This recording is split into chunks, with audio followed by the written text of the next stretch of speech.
So welcome back to Meaningful Interviews. This is the second interview that we're doing with Reb Zalman Sirota.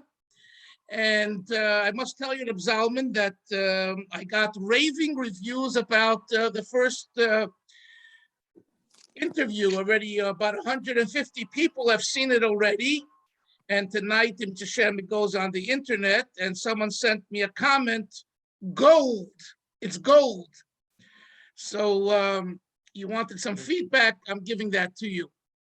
Anyway, we are at the point where you were talking about, I believe, your sister and yourself in high school or post-high school, and Shmira Shabbos, keeping Shabbos.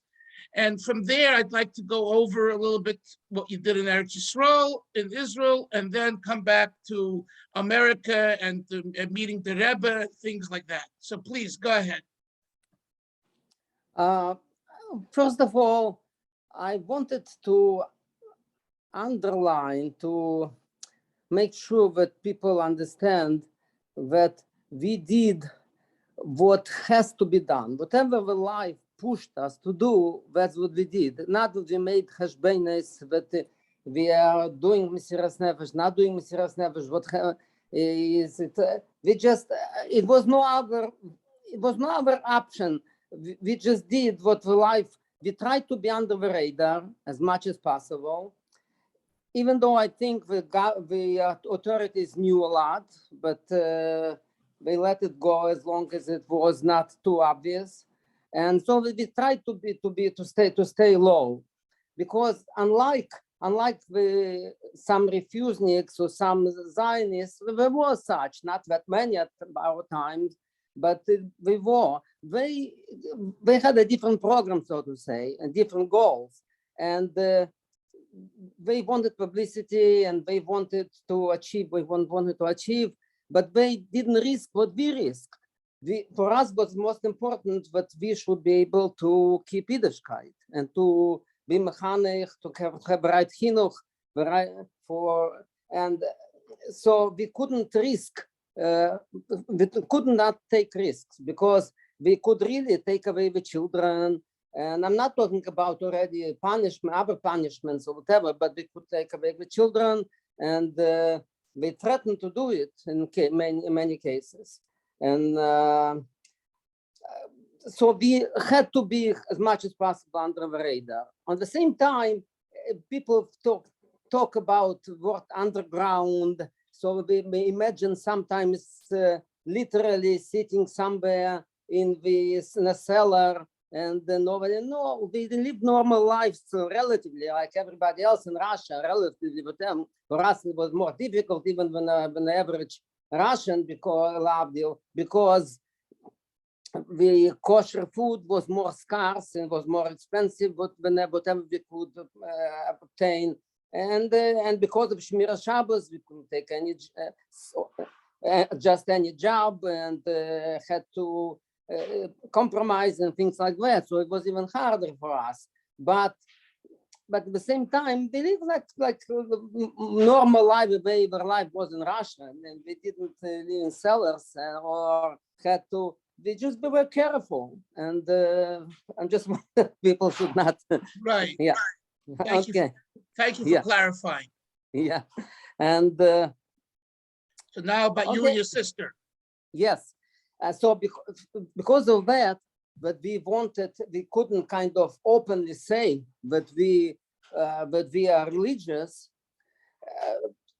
As soon before bar mitzvah, bas mitzvah, in the case of my sister, we tried to go as little as possible to Shabbos, to shul, to avoid going to school Shabbos. But sometimes it was impossible to get around it. And so we did as little as we could in order not to be mechalel Shabbos. However, after bar mitzvah, I never went to school Shabbos. But it was almost impossible to do in a regular school where we lived, and to be especially in the same school with my siblings. So we signed up in schools in Moscow, which was not so simple to do, but because my mother was a teacher, she had and she was respected, and she had connections. So we went to some special schools. Like my sister went to a school where it was everything was taught in English. It was a school basically the children of diplomats went with that school. All the subjects, not just we learn English language, all the subjects were taught in English. And she was able to enroll in that school because she was an honor student, and she was somehow, my mother was able to push her through there. And but because it was an hour commute from us, and so we were able to say that it's hard to go every day. We need another extra day off. Okay, so she can't just didn't go. That's it. But it was, and since she still did excellent in school, she was the best student in school anyway, even that school. And so we let it go. The same thing, and then later she transferred to a school where you couldn't do it for too long, especially you got older. So she transferred to a school where we had very intensive math. Like in high school, we already taught the college math. And so she went to that kind of a school. I changed probably, I don't remember, 4 or 5 schools I changed. I can't to a different neighborhood school, Moscow. I would, and under different pretenses, but was easy. This was closer to, I had some relatives or friends where I could stay, not to travel every day or whatever it is, different ways. And it was not simple, but we managed, and we both finished high school and never went Shabbos to school. Without officially, I suspect that at least at certain schools, the management, the teachers understood probably what's going on, but since we were good students, they let it go. Right. Now, yeah. I assume some of your teachers were Jewish. Yes. Some of your teachers were Jewish. Yes. So they must have known about Shabbos, right? Not necessarily. You will be surprised, but some did not. And yes, and those who did, like it was easier for them to pretend, but they don't, like I said. And some were sympathetic. Okay, and but some were much afraid, very much afraid. But as long as you had some kind of explanation, some kind of a cover, and especially if you were a good student, they had an alibi, so to say, if anything. So why we hear stories about other Hasidim, their children who they didn't do this that you and your sister did. Is that because they didn't have connections? Number one, yes, it was not easy to do. But number two, it's only, like I said, maybe in Samarkand and Tashkent, some didn't go to school or went to school only limited amount of years, and then pretended that they live someplace else, and they were hiding more or less. Or in Moscow, like I said, Kanelsky did it, but he was younger. He was much younger, so he didn't yet get to the age. It only he did it just for a few years, a couple of years. He didn't do it, and then we already left Russia. Right. But because it was impossible just to and especially in a city like Moscow, it was you couldn't hide, and it was compulsory to go to school. Right. Okay. So now tell us about how you and your family left for Eretz Yisrael. Okay. No, let me first give another few examples. Okay. Also, just on a side note, me being a good student, I had kind of a little bit protection. There were some anti-Semitic bullies and some guys, whatever, who would want to attack you occasionally. But because I was a good student and I helped them with their studies, so sometimes to help them at the at the tests to help them to cheat. And so there are some of those protected me, had some protection. Yeah, one time, yes, I got into a fight with whatever. Yeah, one time, whatever, I wasn't a fight, but usually I had some protection. Now, when you mean a fight, you mean a fist fight. Physical. Yeah. Yes, they attacked me. Yes, one time, whatever, but in the street. But usually, kind of guys who and the others knew that I have protection, so they left me alone. And I don't know, but I said that they just did what had to be done, and the way the chinuch was. I wanted also to say how we were very careful with minhagim, to keep every minhag that was kind of the mother's milk. The beginning, that it was important, every little detail, not just the main thing. Of course, we knew that Shmira Shabbos was the most important thing, and kasher was not to eat anything anywhere, which was a big problem. I kind of was going out, living home. It's like 8 in the morning, and coming back 5 in the afternoon, and I had nothing to eat. There was no way anywhere. We didn't have kosher snacks or anything. We could barely afford fruits, and I couldn't wash somewhere. There was no facilities for me to wash, and I wouldn't eat without washing 3 times with all me. And so I really kind of was kind of half fasting every day, almost, literally. Why? And, 1 second. Yeah. Why didn't your mother send you with some food? What food? That's what I'm saying. What? We didn't have snacks, and Not snacks, an apple, an orange. okay, so it was very limited because it was very expensive. We couldn't afford. In a city like Moscow, it was available winter months. Summer months was easier, but because it grew locally, it was much cheaper. But whatever grew, but winter months was very expensive. It was available, but very expensive. For Pesach, we would get more, whatever it is. We would because we had barely whatever matzah we had, and it was not.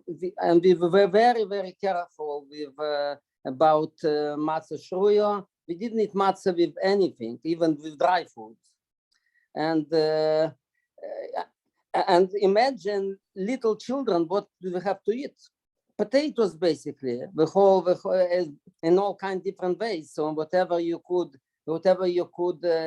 grind, cooked chicken, whatever to give to real little children, whatever. There's nothing. Was no kosher milk at all. You forget about Pesach milk or anything, whatever. And what about eggs? Eggs we had. Okay, so but we really kept to as much as possible Yudurim and Minhagim. Was very expensive. Like I remember myself, really, I always said the whole Tikkun Shavuos.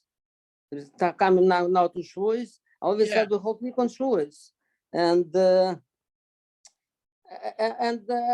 we said we knew about to say the Kapitel Tilim, and we said the Kapitel Tilim of Rebbe Rayatz, and then later we finally found out about the Rebbe, about which Kapitel it says. We said that too, and I'm still saying Rebbe Rayatz Kapitel because it's not an Indian to stop. What I'm just saying, Kuf Mem Beis every day. I'm also so the point you're making is that not only were you keeping the big mitzvahs, the hidurim, the minhagim, the things that seem to be insignificant, you kept as well. Which reminds me, I want to ask you. Let's say on a 2-day Yom Tov, Shavuos, Pesach, Sukkot.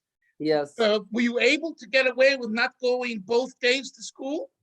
Yes, because on such a day you would have to go to a doctor and get a note that you were sick and things like that. But since it was not was not every week, and it was not happening too often, so it worked. Right. Yeah, Right. okay, Right. okay.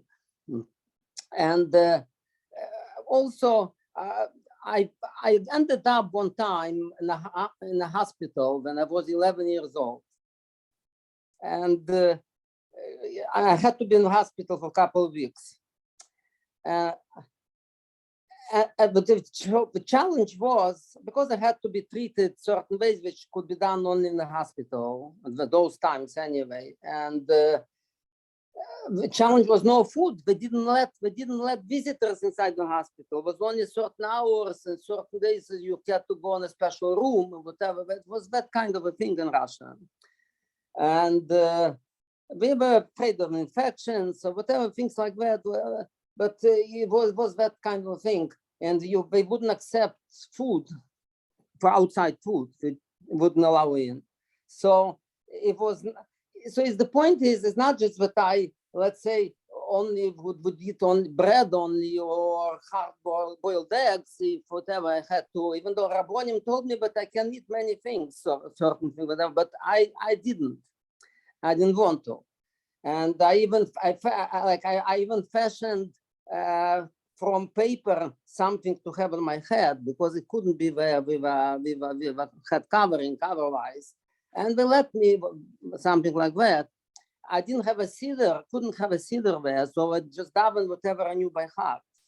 But the food was, the problem was, on top of me not getting enough food or whatever, whenever we had these meetings with the family came to visit, they had something in their pockets or something, they would give me something to eat. I had to do it quietly in a corner somewhere, But I'm not talking about that. You couldn't show that you're not eating day after day or whatever. So I had somehow, and they didn't even have napkins, so to say, whatever. They gave you a tray of food, whatever, those times, and maybe one napkin small. I had somehow to hide the food from the plate, like whatever, hamburger, whatever. I had to hide it somehow, and then I would flush it in toilet. And they should think that I ate it. Right. You had to do, and you already understood that you have to do those things. It was but such a life. So in other words, we just did whatever the life. It was natural, but because that's how we lived. Whatever had to be done, we improvised, found ways how to do it. And right. Okay, I would tell also something. I had a friend in we were kind of mechotonim. But later, Avram Pressman Chazan, he lives in Yerushalayim now, and he was teaching in Moscow, the Kollel for working people, and he traveled back and forth until the COVID. Now he did it on Zoom. Anyway, he became my brother-in-law later. He married my older sister.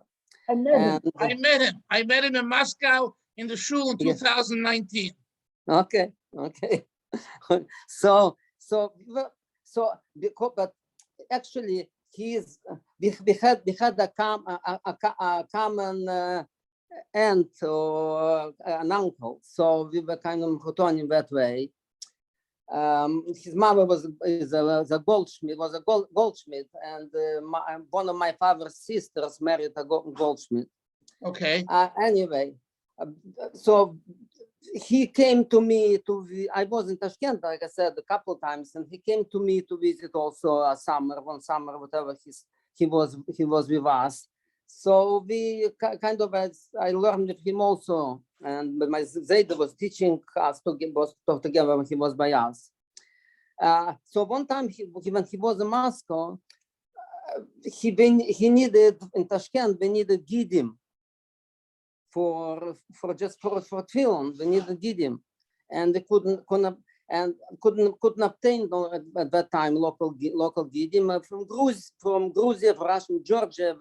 Sometimes we produced that cities gidim, whatever, but not all this was available. Not quality was not so whatever, and so. Second, excuse me. The gidim are used to sew the tefillin, right? Correct, yes. But sometimes you had to check with tefillin or fix tefillin, whatever. So you needed new old tefillin that you would obtain from older people who passed away, whatever we Right. needed. Right. So because we didn't have new tefillin in Russia, and so we needed Gidim there.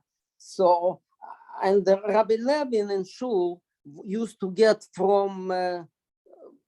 We used to send him from United States. Rabbi Teitz used to come, and others, whatever. We would bring him supplies, certain things. Who was Rabbi Levin? Rabbi Levin, the chief rabbi of Moscow, the official rabbi, because it was a shul that needed a rabbi, and he was appointed by the government, the official rabbi, and he was a real rov. He really was a London, and you could ask him a shaila, even talk to him and learn, but he was very much afraid, because he was expected by the government to tell him everything what goes on, and he didn't have it easy, and so he used to say himself quietly to the people whom he trusted that we should not talk in front of him about anything, because that way he has nothing to report, even under torture, so to say. That was the whole thing. But everybody knew in general the list, whatever that we had to know. And people were afraid even to talk about the Rebbe, even those people who maybe were more in the know. It was, you never knew who is present of which walls have ears. Okay, right. So in any case, I went with, I knew Rabbi Levin because I used to go to shul, to mikveh, like I said, or occasionally, whatever. I was. What shul? What shul was it? The big shul, the Kollel shul in Moscow, on Archipova. Right, Archipova, the yeah, Kollel shul. Which is now Banan Chabad shul. Yes. Yeah. Yes. Ashkenaz. Yes. I was there. Yes. It's beautiful, gorgeous. Right. So we said at that time it had also a large Cheder Sheni. The Cheder Sheni was Musahari minyan. Right. Pinsky davened there. Well, still many other people davened Musahari. There was a Cheder Sheni at that time. Then after that, and then also in the yard there, that's where Rabbi Yankiv Elishevich shecht chicken, and also the sukkah was a sukkah there. So he knew me, Rabbi Levin. He knew my Zayde. My Zayde was kind of already was more open about that he's religious. He didn't hide it. He had a beard, and he didn't hide that he has a religion. As an older person, we let him go, whatever, because he already was an older person, and it's okay. So he's religious. We cared more about young people. Yeah, so but Rabbi Levin also had a beard. Oh yeah, large beard. Yeah, but that was expected because he was a official rabbi. Right. Yeah. Yes. Yeah. And what I wanted to say is my Zayda was getting from him esrig and alulav what he would get from Kollel, from outside, and so he would give to my Zayda whatever he would. So we had McDowell minim every year, but he was obviously afraid to have contact, to give anything. So, but I went with Ramel Pressman. I went to his daughter, asked him for Gidim, but they knew whatever if he has Gidim. So he was a little bit reluctant, but he gave us a whole. He gave him a whole roll of Gidim, because he knew me whatever. So he gave it to him quietly. Whatever he gave him, we got the Gidim. But when we noticed on his shelf, Sefer Minhagim, we never knew such a thing. We never saw such a thing. We didn't even know it exists. And we saw with this cross logo, we saw something. We looked, it was Sefer Minhagim. So we asked him if he can borrow it. He said no, he just cannot do it. He said it on the pretense that he himself needs it, wants it, whatever. He didn't read it yet, whatever. But but he was afraid. It was whatever. But then you know what he did to us. He said, I have to go somewhere for an hour or whatever. I'll be there, whatever. And he left us alone there. So in other words, he was afraid that the walls have ears, but he kind of understood what he's going away, and he didn't tell us to leave. So he let us basically sit there for an hour and look through it. So whatever we could look through that time, because he was afraid that they should look at it while he's there. Like this, okay, he left, and kind of we were waiting for him to come back or whatever, so we're just sitting there. And so we took something from a shelf and we looked at it, whatever. I'm just saying how things were. And I hear you. And so that's how you learned a lot of Newman Huggin from looking at the same. Correct, yes. Okay, let's continue. Okay. Yeah. So what? How did you now tell us about leaving Russia, coming to Eretz Yisrael? All right. So so people started to apply to only individuals like Mendel Futterfass or Rebbe Hein. They applied already in the early 60s, and they eventually they let go. But people were still afraid even to apply still. Like closer to around mid-60s, people started to apply, certain families. Right. But they refused. People were getting refusals until all of a sudden, like in 1966, they let a few families out. And like the Chazan family left in 66, in the fall of 66. And when some families left in the beginning of 67, before the 6-day war, because after 6-day war, you couldn't even apply again for a while. Right. Okay, yes. But then in 69, we already accepted again applications, at least, even though we still didn't have diplomatic relations with Israel, but we accepted already applications. But we refused most of the times, most of the people. Like certain individuals, just a hidden school, certain issues they did let out, but mostly they didn't. And so they refused us also numerous times. My uncle, but you need an invitation from a relative, from a close relative, family relative officially. So some people had, like Hazan had a lot of relatives, but some other people had too. But others have to create one, so to say. Well, all of a sudden, like so my uncle Mordechai Olidor, who lived near us, his wife had a sister who perished during Holocaust, and she was in a ghetto, and but she survived, and with her mother, but her father and her younger sister perished, and so she pretended somehow after some people left, she gave exact information about her sister to those people and they created some person supposedly who in Israel who was her sister, but she somehow survived and she didn't even know about it supposedly, and she sent her an invitation, but long lost sister. Right. And so they applied also. So that way they applied already in 65, 66, whatever they applied already, and they were refused. And that time, my cousin David Olidor, they didn't send him to school right away. At age 7, you had to go to school. They didn't send him because they pretended that his health is not so there, whatever, he's still not ready. So we were able to keep him at home for another year. But at age 8, we couldn't do anything. So we sent him to school. And then school, his muzzle, they figured out, and they had someone who was really kind of believed in the system, so to say, and whatever, and gave him very hard time.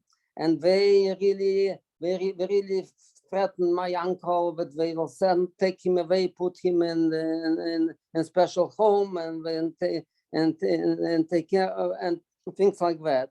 So my uncle decided, since it was really such situation, and it was also some idea like maybe whom did we really let go, like a couple of families.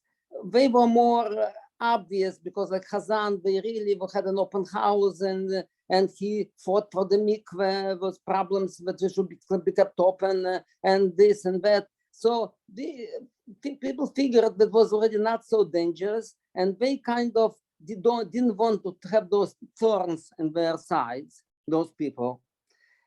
So he decided to go open, my uncle. And so he let his beard grow, and he registered that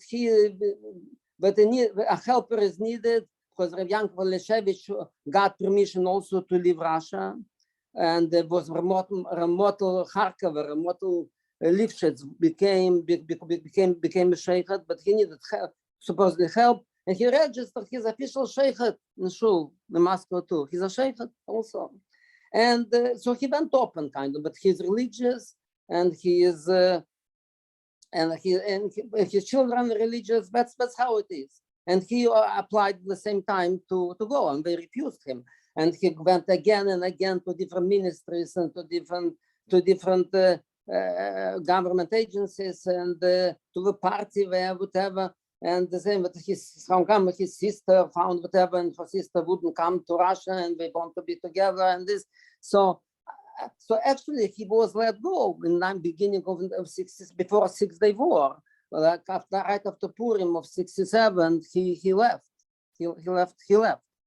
And this was another younger man in Moscow, labeled Chatsernov, who also decided to go open. He became the Balkera in the big shul, in the Levin shul. He was learning every Shabbos. He knew how to learn. He had a good voice, and he learned officially Shabbos. Also let his beard grow, because before, besides with some older people, nobody had been afraid to show that they are from openly. And he also got permission, kind of, whatever, before others, because like I said, at this point they didn't even want people to know that it's possible to observe everything, and possible even to apply to Russia, to go to Israel, to go outside the country. And so it was that kind of time. So my uncle then started to send us invitations, because Russia had signed the UN, the international, we were signatories to reunification of families after World War II, and they were members of that. So that treaty. So they couldn't officially, they could not accept documents. We always found that terrorists were not able to go. Maybe some secret government secrets. Maybe whatever they think it's not justified or better for you here. Let them come here. We would always say, let them come here, and things like that. So, but officially, that's why they accepted even let people apply. And so he started to send us invitations, and they had kind of agreed. One time they said to my grandfather a couple of times that we will let him go, but not his daughter, not the young people. Young people we wanted to make them communists and to be whatever patriots of the country, whatever. Why would they go? He wants to be with the son, fine, we'll let him go. And he refused. He said no, he's not living without his daughter, and he's very close with his daughter, whatever. He is not, his wife wouldn't leave her, whatever. He's not living, and they refused us many times. But eventually, in the beginning of 1971, they let us go. Kind of, in 1971, let us go. Okay, so what did you do? What did you do when you came to Eretz Yisrael? I came to Eretz Yisrael. It was everything kind of new to us. Initially, they wanted to, my uncle lived in Yerushalayim, already established in Yerushalayim, but we went initially we went there, we spent Pesach there, it was just before Pesach, and we spent Pesach there, and then we settled in Nachlas Chabad because the Rebbe established Nachlas Chabad and wanted the Russian Jews, Chassidim, to go to live there. So we settled in Nachlas Chabad. Nachlas Chabad, I must say, at that time was a Kollel of Mitzoyonim, because those were with about 10 initial families who went kind of Shlichas, who the Rebbe sent to establish even before anyone came out of Russia, because before people started to prepare. So it was actually when we came, many more than 10, probably more like 2 million in Kollel. Like, you know, the finest Chassidish Yingilite probably in Israel, in Eretz Yisrael. And Rabbi Yaroslavsky was kind of already the official Rove, but he was kind of member of Kollel also, basically, was what he was. Yes, and 2 children, two sons of Ephraim Wolf, Nosson and Mendel, Manny Wolf, and he already opened the Cheder at that time when Nosson Wolf was in charge of that. And not Reb Nosson, 3 brothers actually, and we have 3 brothers of Cohens, Chatzkel Cohen, Schoenberg Cohen, they were members of Kollel, and then joined there Baron Friedland, and then there was a very, very fine younger man, Heber, and Bernstein, Circus, I remember the names, Herzl. We were all, I'm saying, we were real Chassidish, serious Baletera, and Chassidish Yingilite. So it was something to, yeah. So you went to learn there? No, I didn't learn there, but I was there a lot of times. I was there at Shabbos. Now, I tried to go to Kfar Chabad Yeshiva, but I could not be in Kfar Chabad Yeshiva for health reasons. I had allergies, and it was very bad, the climate for me there. So I couldn't take it. So with the short period that I was there, I tried Yerushalayim, but it was a little bit a different style, whatever. Then I went a little bit to Kiryat Gat. I was a little bit in Kiryat Gat. I had some friends there who were shluchim there. Like one Chamer Chazan, who was a friend of mine in Russia still. He was there as a shliach. And Moshe Avlin was then still a bocher, and he was also a shliach there in yeshiva. There was a couple more very fine bochim. So I became very friendly with them, and so I just learned with them as I said there. So I was there a few months. I was in Kiryat Gat. Did you still see? Did you still meet Reb Shlomo Chaim Kesselman? No, when we came, he was still alive, but he passed away right after Pesach, soon after Pesach. I don't know if I remember. My father, yes, like Lag Boimer, and he did not accept visitors at that point, but we made an exception that people who knew him from Tashkent, from with him, or whatever, from Russia, from olden days, they let a group of people to visit him. So my father actually visited him, and also my uncle Rebbe Klein, who he lived together with them really in the same. So and as a couple others, they actually still visited him when he was bedridden already, very sick. But I never even saw him. Okay, so how long did you stay in Eretz Yisrael? Okay, I ended up actually staying in Eretz Yisrael longer than I should have, because since we had to renounce our Russian citizenship when we left Russia, that's what made us to do and pay a large fine doing that. So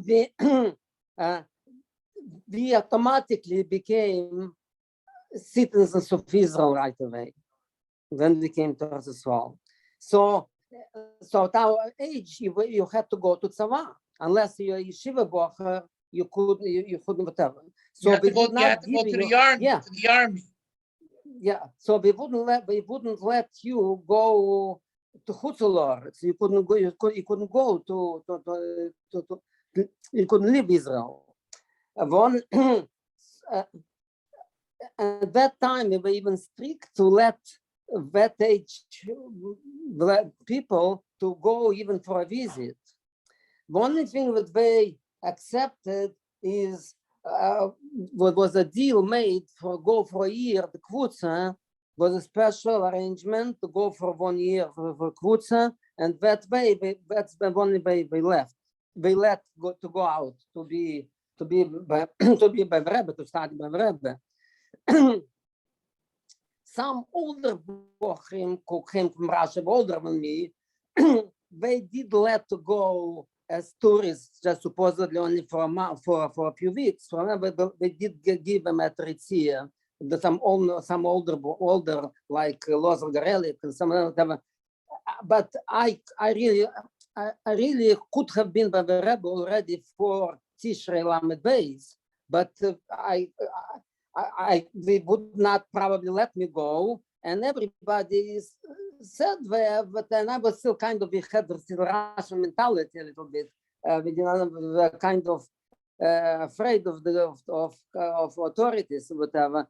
But better to go with a Kevutza for a whole year, kosher, whatever, not whatever. Then we'll see whatever it was after that. But you go for just for a few weeks, you have to come back, because otherwise we were strict about it. Because if you don't go back, we would let the next person go, and and we wouldn't give a visa just like that. Zusha Posner had to arrange it with American consulate and for whatever he was instrumental in that. So he had to keep his word and his reputation. So you couldn't risk others if you went.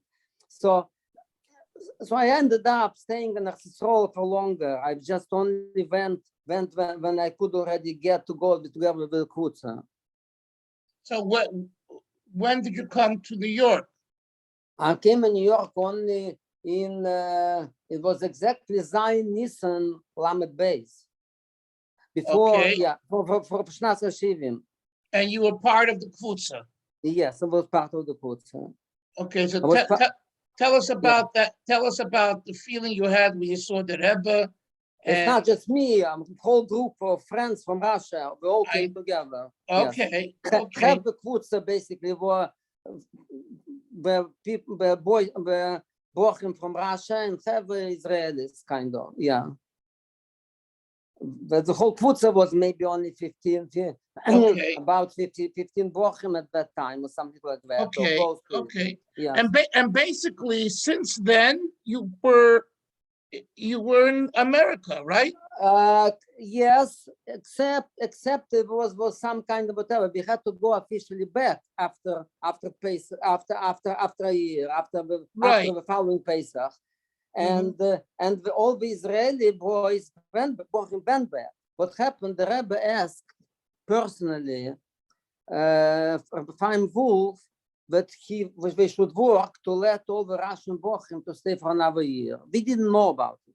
We found out about it later. All of a sudden, after Pesach, they tell us that we're not going back. When all they tell us we're not going back, we're staying. That they applied for us for another year. They refused. They refused the request of Chaim Wolf. It went so far as Maidanchik met because the Rebbe asked. He met privately with Moshe Dayan to ask a favor, without exception, and he refused. And not just that, but he refused. He said, if you're not going, he gives us a week to come back. If not, everyone will be arrested. Wow. And they'll be arrested if and when we come back. and you're not going to let the next year's Kevutza to go at all. So what happened? So we had to go back. We had to go back not to endanger the Kevutza and then the coming next Kevutza. So we had to go back, but we had kind of a hidus klolis in the Nacht from Rebbe and Shabbos verbringen. It was very hard to leave. It was Shabbos Mevorchim Elul. Tishrei was coming, and the Shabbos Mevorchim, it was Shnas Hakel, was coming of Tishrei Shnas Hakel, and it was Shabbos verbringen. The Rebbe gave us mashke to each one of us to battle with the should come to the should go to each and but when we had also with Sunday we were leaving, we had hidus klolis in Bnei Natachtain, all of us, and the Rebbe told us to go verbring with this masking, to go in every yeshiva in Eretz Yisrael, in every big place community, and verbring chazer what the verbringen from Shabbat, so.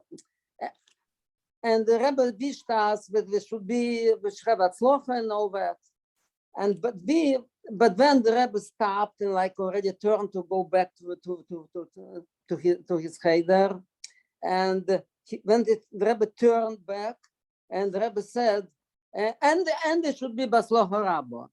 We all took it, but we should have Atzlocha coming back. Okay, and that's what happened. I came back the first one. Actually, one. Yes, I probably was the first one. When Loza Belenkin was a Chosen actually, so they let him also come soon after because his husband was in America, his colleague was from here. So we let him go. When did you come back? I was back for Verbringen. I came just before Verbringen in Gimel Tishrei. Oh. In the middle of the Yom Kippur War, mind you. How did you get out? Only Americans were getting out only during the night hours. The flights were night hours and military planes accompanied the plane, and it was very hard to get the ticket, whatever. But I just went and Yerushalayim, some connections, whatever. I just was able to get a ticket and went to the airport straight. And how did it happen? I got in mail. Listen to that. I got in mail at Eretz Yisrael to go. I didn't under health reasons. Okay, we anyway didn't want to go there. We already knew in Russia how to play games, so to say, whatever. And also, we had to do it in Russia in order not to go to the army. But it's another big challenge in Russia. And when you finish high school, as soon as you are 19 years old, we took everyone into the army for a couple of years, 2-3 years. I don't forgot. To where? To serve in the army. Was army, right. And it was impossible to keep it straight there. So it was a no. And the only way not to go was to go to a university, which was a problem too, because there it was also hard to keep Shabbos. Okay, it was compulsory to finish high school, and we already went to such lengths to keep Shabbos, and how would you do it at university? So, and at a college, so it kind of was big challenge. And on the other hand, not to go was a problem to take the army. And then it was a problem, they wouldn't accept Jews to the colleges so easy, to universities.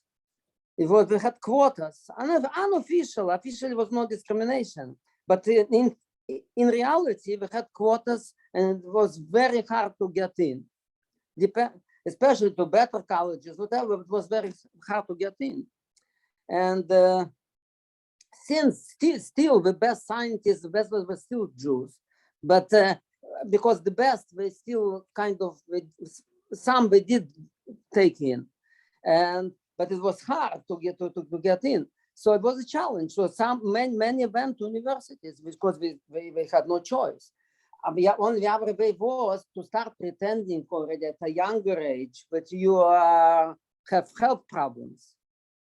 And you have to go constantly to doctors to make files, so to say, it should be all documented, and this and that, and like in Tashkent, we had already doctors whom we gave bribes, whatever, who made it more than it is, whatever, and but still, not so simple. Like my friend claimed he was a real in psychiatric ward. We put him. He was really spending time there, and we giving him medicines. and it was not so simple. Okay, and why are you telling me this? What's the connection? I forget now. The connection is we knew how to play that game. So we did it in Eretz Yisrael too, in order we should free us from army. Right. So officially, so if you have a tour, then you can go, then there's no problem. Right. We wanted us to go to the Rebbe, that's why we did it. Right, and you were able to get out in the middle of the Yom Kippur War? Yes, because I was already in all the details there, whatever the final was, I was there before, and I got in mail Monday morning. It was started with Sunday morning, when Kippur was started Shabbos, in Kippur was Shabbos. I got in mail because it was mailed out before the war. I got permission at Eretz Yisrael in the mail. I also said that I was in the middle of some special treatments in America, and I had papers. I went to doctors here in the United States already prepared for it, I got at Eretz Yisrael to go out in mail while the war was on, but was mailed out before. So that's how I got out. Okay, but soon between the next few months, everybody went out, and Peretz Lane managed so well. He got such a tour, really a tour from the army. But it was written in his file that he's not subject to any further evaluations. We should never even try to evaluate him again. But he's dangerous. He can take him in the army. He's totally off. But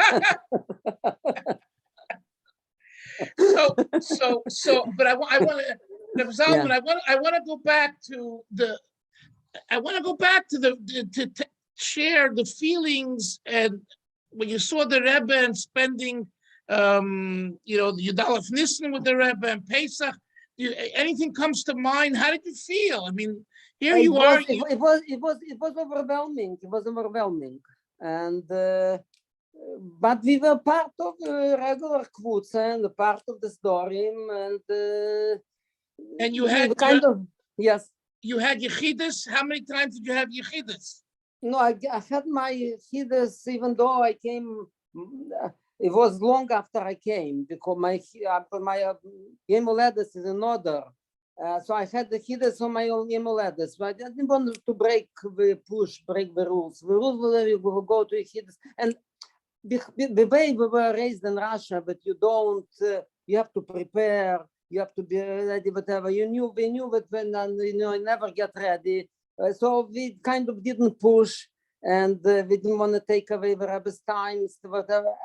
With different mentality still. Later I regretted that I didn't go more often to Yechidus, but it was still a different mentality we had. But you just don't go to Yechidus just to go to Yechidus. And if you had something to write, I did write, and I got sometimes you got answers, short answers, longer answers. This I did, but I didn't.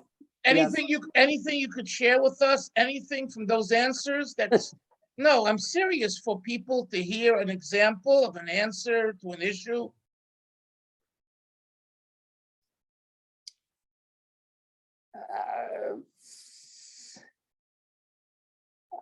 I don't can't I just have to think about it. Okay. And let me ask you this: when did you get married? In Lamed Vov. So you were in New York from 72 to 76, all those years. Yes.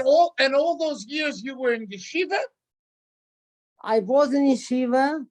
However, I started to get involved with through the Moisat Free. Yes, I that initially it just started summer. All the bochim used to go Shliach, or to be counselors in camps. Yeah. In some 70, basically was sitting only the shluchim, the Kevutza. The Kevutza had to be in some 70. Right, during the summer. During the summer. Otherwise, so there were no bochim really. So I went to also to be a learning teacher in Gan Yisrael. There was a division for Russian immigrants, for Russian children who came out of Russia. Yeah. So I was there summer. It was initially I got involved with free, but later other mifzoim, when it came Chanukah, Pesach, other things, so we were involved doing this mifzoim, and then I got involved. Everything was a process. Also, it was summer. I started it summer. My friend Lozer Garelik already was married, and he worked in free full time.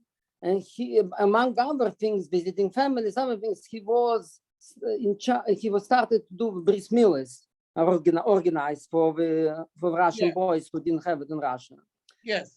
Yeah, but then and summer, it was summer Lamed Daled, I think. 1974. 1974 summer. He went to Australia.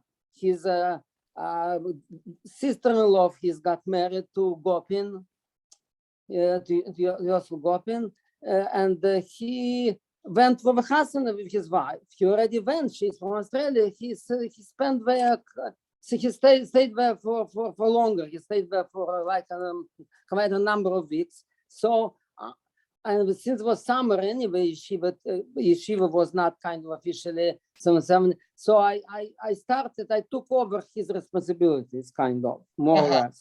Right. So while he left. And so I got involved, and then more Russian immigrants came, and we found more boys who were not gemalet in Russia. And I got involved particularly in that thing. And the challenge was at that time we were afraid. We wanted only in the hospital to do it, so I had to find with the hospital the doctor, Jewish doctor, who would go along and let a Moil do it actually under his responsibility, and not every Moil kind of would be trusted that much. Not with Chas v'Sholem, but still the doctors have a tendency to do it certain way, not exactly sometimes, whatever, and we were afraid to let go, to cut a little more, or whatever. And so I found at that time he came back from Israel. He wasn't actually learning in Kollel in Israel. He learned Mila in Israel, Elio Shein, and I involved him in that. So I took him. I was very confident with him. He would do. He would not give up a millimeter, whatever he wanted to do, and he was good also. But nobody knew him. But through that, people started to know him. Some of my friends took him for their own children, and then people started to use him as a Moil. And but I got involved in that, and we had more and more. Even when he came back from Australia, still he was enough work for both of us to do that. So I was already part-time learning in yeshiva and part-time doing that. Now let me ask you. Yes. Okay, let me ask you another question. Yeah. Which Hasidim in Crown Heights did you talk to, fabring with, like Rabbi Avram Mayor? They were still older Hasidim. Rabbi Avram True. Mayor, Rabbi Yoel Khan. I mean, like, who Well, did you? Rebbe Yoel Khan was at that time giving shurim only in Ocean Parkway. And you have to be part of that Kevutza of Ocean Parkway. So we couldn't miss a Seder in 717, go to his Seder. We wouldn't let even anybody else come there, but this was the incentive for Bochum to study in Ocean Parkway. Oh, So I right. actually never learned from Rebbe Yoel Khan. Never. Okay. No, never. Okay. I listened to some tapes later or whatever, but no, I never learned from Khan. And as far as Brendan, You know, I'm sorry for interrupting. Your cousin David Eldad, right? Yes. David, he was very close to Rabbi Yoel. He was like this with Rabbi Yoel Khan. Oh, he was close because of Chazorah, because he would go Shabbos after Farbrengen to his house, and we would just Chazer the Farbrengen, and then worked with him on that, and so he was involved that way, very much so, and for that the yeshiva let him anyway. Okay, he wasn't a Torah still at that time. He was not even in 770. What about Rabbi Avram Mayor? Did you go to his Farbrengens? Like Simchas Beis Sheva. Yeah, was the Mormon ones in his sukkah spending half a night or more, whatever, while he was bringing. But again, not during the Seder or other times. So yeah. And what about the Nigla Gemara? Did you have a relationship with Rabbi Mentlik or Rabbi Pekarsky? No, Rabbi Pekarsky was giving a shiur closely once a week or whatever, and Mentlik more or less also the same, but it's not. But I must say that we did not get what we still needed, because we in Russia, we learned, even though we learned and we knew, Baruch Hashem, how to go for a blood to Gemara already on our own, most of my friends, and more or less, or even Staceface and whatever, even Marshall, but we didn't learn people at all. There was not such a way of learning. No. So in the beginning, we couldn't understand those shurim, even kind of, whatever, those kind of shurim. And there were no other shurim. So we kind of, Shlomo Zarchi gave us a shurim chassidus. So this was at least like, we learned kind of a shur or whatever. But otherwise, there were no shurim in Yigla. And you could ask, you should just go to ask Rabbi Mentlik or Rabbi Lapkovsky or Rabbi Reitport used to see it also, whatever. So you could ask them, when some 70 was Rabbi Asgaba, but you could ask them questions. So Rabbi Sholem Marozev, you could ask anything, and Nigla Ochsidus, whatever, he was around. But he was reluctant to answer. You had to really to dig deep. You have to ask again and again and nudge him, and for him really to answer more. It's depending how much you ask, but how much he answered. That was his way. Did you? So who in Crown Heights did you have a relationship with from Chassidim? I actually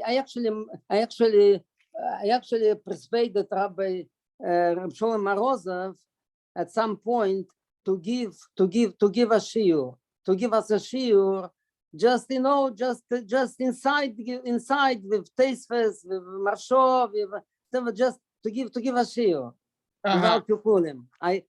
Okay, but the problem was only a friend of mine, my Chavrusa, he was Shlomo Galperin, he participated in that, and a couple more bochim were supposed to participate, but it was not with Ikvoidom. Even though we were more even schwacher from us in learning, but we were sitting and kind of not learning much, how like there, but we would not go to the shiur. So we were basically more or less two of us, and maybe someone else joined, one or two boys, bochim sometimes, and And we have to go every time to nudge him, to go after him, and to make him come to them. So it held on for a couple of months, and when it kind of when it stopped. So did you eat by any balabos, any family? Did you have? Yes, I did actually Shabbos sometimes. Shabbos, so sometimes I would go to Rebbe Zaken, because he was a friend of my father from Tashkent. We learned together in Tashkent. And that's where my father would stay when he would come to Rebbe. We were close friends. Okay, And so then you got married in 1976. Yeah, the beginning, yeah. How long you lived in Crown Heights? You moved to New Jersey, or what?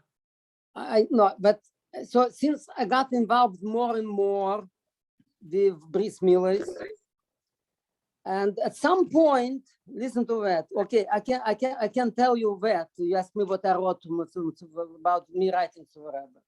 At some point, I wrote to the Rebbe, but what I'm involved with, and the Rebbe knew kind of, because before every bris, I would give the names to Rabbi Pliskin, who was kind of mashpia free, and I was close to Rabbi Pliskin. I was a bias kind of there, and he would take the names, write for a brocha from Rabbi to be mudia with such and so many boys having a bris. I had some weeks that I would have 3, 4, 6, 7 boys in 1 week to have bris, and sometimes 1, 2 different hospitals, same hospital, different 1 doctor, and I had to arrange it all.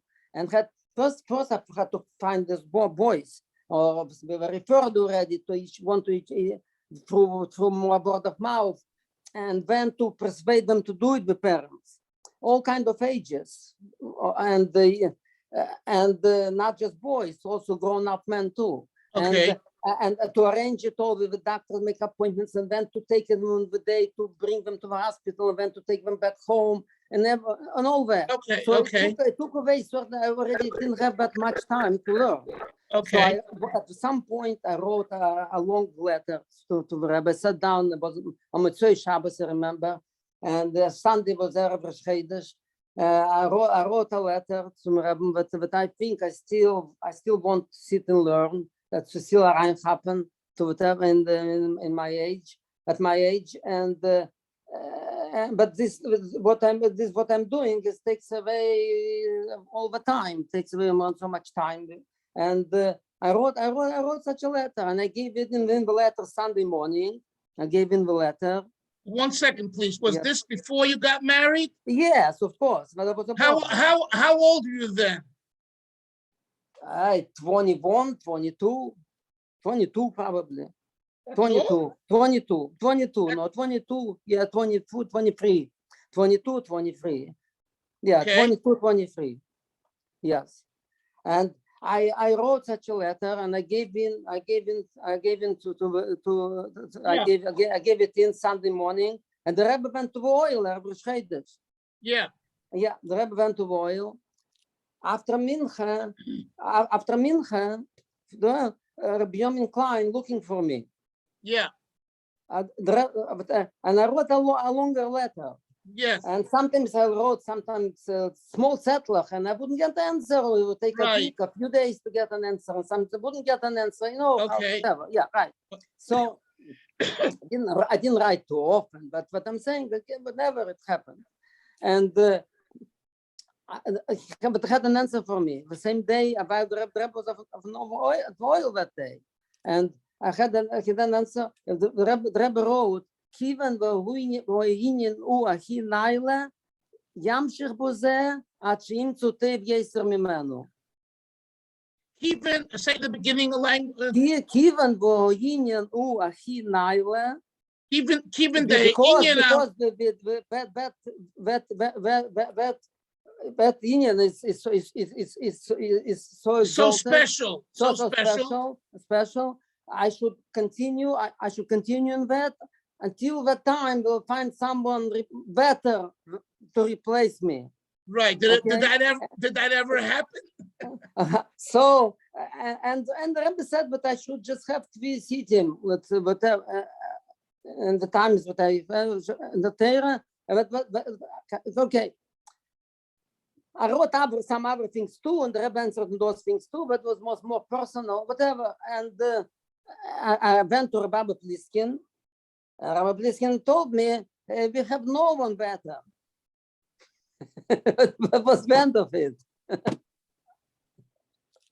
So I was actually doing that. Okay, so he did this before the Chassan, and when we went together with my Kollel, I wrote to the Rebbe that I want to go to learn in Kollel. And I understood already, because I don't know whether they officially would even taken me, because at that point was very strict, because it was after the Sikha of the Rebbe, what the Rebbe visited the Kollel, and we already took only for 1 year, not for 2 years, and we took only someone who were real Shemers Dorim, and I wasn't, because of what I was doing. But right. I wrote that I want to learn half a day. I would continue what I'm doing, but at least half a day I want to learn in Kollel, and I don't care if they'll pay me officially, not officially, I didn't care, whatever. And I want to, the Rebbe told me no. The Rebbe told me that I should work full time with this, and I would just have just 3 sitting later. So I continued working in free for a few years after I got married, doing exactly the same, doing bris milas. But then it came a time that they did not let, was a period of time, few years again, they closed the borders and they didn't let anybody go out. So it was not that many bris milas to arrange. So okay, so and it also happened that they didn't, Free had very difficult financial situation, because it was changed, a new mayor came in and they took away all the programs which we had, you probably heard about that. And so we didn't pay for whatever for many months, didn't get paid, and whatever, and we already had 2 children, and I just couldn't go on like that. So right. So I wanted to go on Shliach, but it didn't work out for different reasons. I went a few times even Shluchim Road, and the Rebbe didn't answer. I don't know for whatever, didn't answer for me, didn't answer for them. And then also was a thing that my Shmerol Vasholim considered moving with us from Germany. He lived in Germany, and he considered moving with us. And my wife was one only daughter, and so it was also in the end he never happened. He was niftar, but anyway, it didn't work out with Shlichus. And well, 1 second. What was his name? Your father? Yankel Edelstein. He learned in Timrit Mimim and in Poland before the war. Mm-hmm. And then after the war, he survived the war, and he was not with all the Kutz in Shanghai in China. He went through difficult times and through the war, but he ended up in the DP camps together with all the Russian Chassidim after the war. And that's where he met my mother-in-law, Sholim. That's where they got married, in Pokin. And who is she? She was a niece of Reb Zalman Serebransky. Her mother was a sister. Oh, right. So her last name was Serebransky? No, her last name was Gorevich. Gorevich, right. Okay, yes. Okay, but it's a different. She on her own, from her father's side, she was also from a very Choshev family. Whatever she stammed from a family Chaikin. From Padre Pankiv, the Chaikins from Padre Pankiv. She was personally my her father was a second cousin of Rebbe. So she was a third cousin with the Rebbe. Right. Right. Yes, Okay. okay. Yeah.